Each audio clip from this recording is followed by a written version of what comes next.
Bonjour, nous allons dans cette vidéo utiliser un interrupteur à glissière connecté au TI Innovator Hub et à une calculatrice graphique TI Inspire CX. L'interrupteur à glissière est un composant qui n'est pas polarisé. Il comporte 3 bornes. La première est à relier à la masse du système. La borne centrale, nous allons la relier au port BB1 du TI Innovator. Et la borne de droite, nous pouvons la relier soit au plus 5 volts du TI Innovator ou bien au plus 3,3 volts du TI Innovator, peu importe. Le circuit à réaliser est le suivant.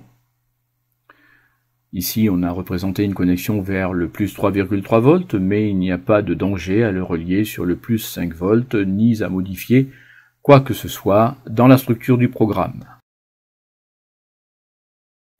Une fois l'interrupteur placé sur la platine de connexion sans soudure, nous achevons de réaliser le circuit électrique. Nous plaçons dans un premier temps sur le point central un fil de couleur jaune qui va être relié au port BB1 du TI Innovator, un fil de couleur noire qui sera relié à la masse, et enfin le fil de couleur rouge que nous relions au port plus 5 volts ou 3,3 volts comme nous le souhaitons. Le fil jaune sur le port BB1 et enfin le fil noir sur une masse de la platine de connexion du hub. Nous allons ensuite appeler le programme inter qui va nous permettre, selon la position de ce programme, de voir quel est l'état logique qui va être renvoyé par le système.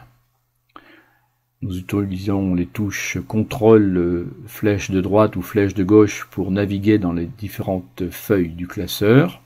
Nous appelons le programme inter en insérant auparavant une feuille de calcul par l'intermédiaire des touches CTRL et I. Nous tapons directement le nom du programme inter suivi d'une parenthèse et nous voyons ainsi l'état de l'interrupteur 1 ou 0.